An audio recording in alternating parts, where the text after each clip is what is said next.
masa nak meletakkan Hajar Aswad di tempat dia, kabilah-kabilah Quraisy ni dia berbalah di antara satu sama lain.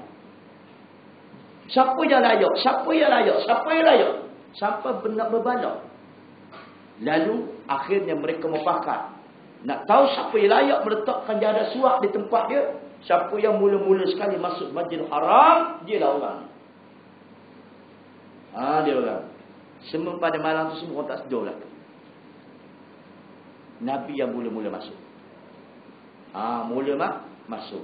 Maka orang lantik Nabi Muhammad yang ketika tu belum jadi Nabi lagi. Rasulullah kata, bijak Nabi dan sejarah kaum muslimin dan muslimat kelak, Rasulullah tanggal serban dia, ambil Hajar Aswad tu letak dalam serban, dia panggil lah orang-orang musyrik kabilah-kabilah tu, iaitu pegang bucu-bucu serban baginda, ambil Hajar Aswad tu letak pada tempat dia.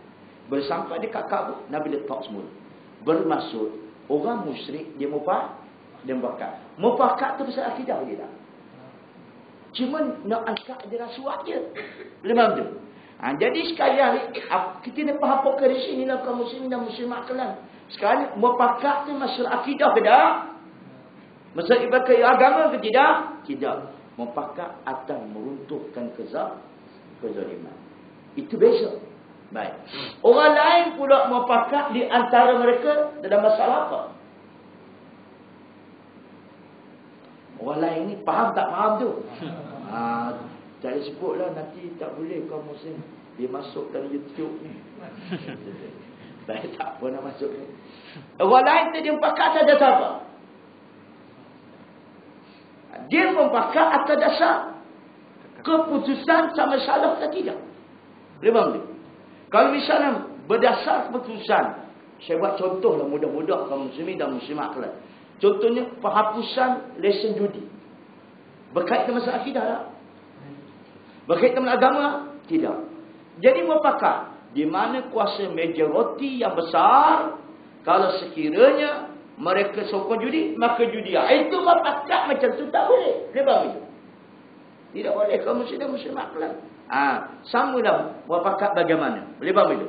Jadi akhirnya kaum muslimin dan muslimat dia buat perjanjian ni kan. Berapa tahun dah? Saya ingat 4 tahun buat perjanjian. Masing-masing dengan pandai. Ada kita tak suka, ada orang suka kan. Tapi tak pernah mufakat begitu. Baik. Masa mufakat tu ramai tak setuju. Ada orang setuju, ada orang tidak setuju. Betul-betul. Tapi adalah seorang tu dia setuju. Dia setuju betul. Jadi kaum muslimin dan muslimat kalian, apabila kalaulah perjanjian itu dipungkiri atau perjanjian itu disalahgunakan, maka ketika itu baru boleh batal perjanjian. Tapi selagi mana perjanjian itu tidak dikotori atau tidak dilanggar, maka terpaksa juga sebab kita dah berbincang macam tu. Kenalah kita ni jangan langgar perjanjian. Boleh faham je? Yang ni kalau tak mengaji agama sejarah, walaupun dia doktor falsafah, dia tak faham. Dia tak faham. Boleh faham tu? Walaupun itu mengaji senawi pun kaum muslimin tak ada senawi, tapi dia faham. Betul. Yang ni tak faham kaum muslimin dan muslimat, kecuali langgar perjanjian. Baik. Bagaimana pula dengan hadis yang mengatakan selagi kita boleh mengeluarkan zakat, kita boleh bersihkan rumah, tapi menentang sebenarnya. Ya. Okey. Dalam satu hadis pula kaum muslimin dan muslimat kalian, kalau sekiranya dia itu kita boleh mengeluarkan zakat, dia semayang, dari waktu lain selagi mana dia semayang, tidak boleh maksudnya tidak boleh kita menentang dia. Baik. Kaum muslimin dan muslimat kalian, kalau kita bahas dalam pendapat Al-Imam Mawardi, dia tak boleh menentang ni ialah dengan melalui senjata. Berperang dengan pemerintah tidak boleh. Itu dilarang. Selagi mana dia solat wa sama. Selagi mana dia semayang, selagi mana dia berbuat, dia puasa. Kita keluar dengan, bukan kita lah, orang nak keluar dengan senjata, nak lawan memerintah dengan cara macam itu tidak dibenarkan dalam Islam. Baik. Jadi kaum muslimin, selagi mana kata Imam Mawardi, selagi mana tidak nampak dah bagi pemerintah itu kufrun bawah, itu kafir yang nyata. Dia tak nampak kafir yang nyata. Tapi kita nampak kaum muslimin dibenar orang sembahyang, ketika itu tidak dibenarkan rakyat menjatuhkan pemerintah dengan melalui peperangan.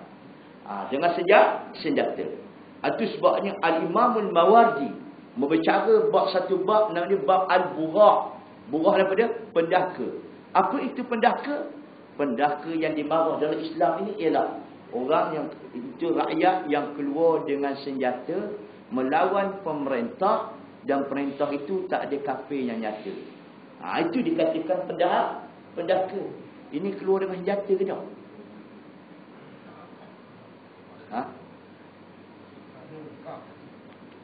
Tak ada keluar dengan senjata. Boleh faham itu? Ini bahan senjata ni tak boleh fahamnya. Tapi kaum muslimin, kalau zaman sekarang ini pula, ini main lampau dah ni. Boleh tak? Boleh. Baik. Kalau sekiranya zaman sekarang ni ialah nak daka macam mana? Ruang itu pemerintah memberinya dengan cara mengalihkan kuasa dengan pilihan raya. Jadi sistem itu pemerintah membenarkan tak? Pemerintah membenarkannya. Berbentang membenarkan. Orang tu masuk. Ini tak nama daka. Sebabnya bukan dengan senjata pertama. Yang keduanya pemerintah membenarkan sini. Baik. Demonstrasi. Adakah itu namanya burah, mendaka? Tidak. Sebab bukan keluar dengan senjata. Bukan ada meminta, tapi nak tunjuk perasaan, menuntut hak rakyat. Itu kena faham juga muslimat kalian. Jadi, ni lawan dah ke lalu. Tak kenalah betul. Tak kena. Dia kena ceburilah dalam bidang-bidang itu. Baik. Habis ya.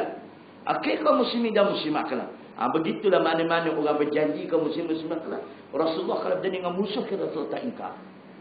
Ini dia pakat. Jadi kan lagi mana ingkar dengan musuh ingkar, barulah kita putuskan perjanjian. Namun Islam nak putus ini tidak boleh. Memang. Jadi berbunyi kokah-kokah sebab apa? Kita tak boleh percaya. Dulu ngapa boleh percaya? Kenapa masa nak berjanji dulu ngapa boleh terima? Sekarang tak boleh terima. Allahu Akbar, kata dalam surat kabur dalam TV dia. Kalau dia boleh kata dalam surat kabur dengan TV ni, tahu sudah lah. Doktor kata, orang pakar doktor ni.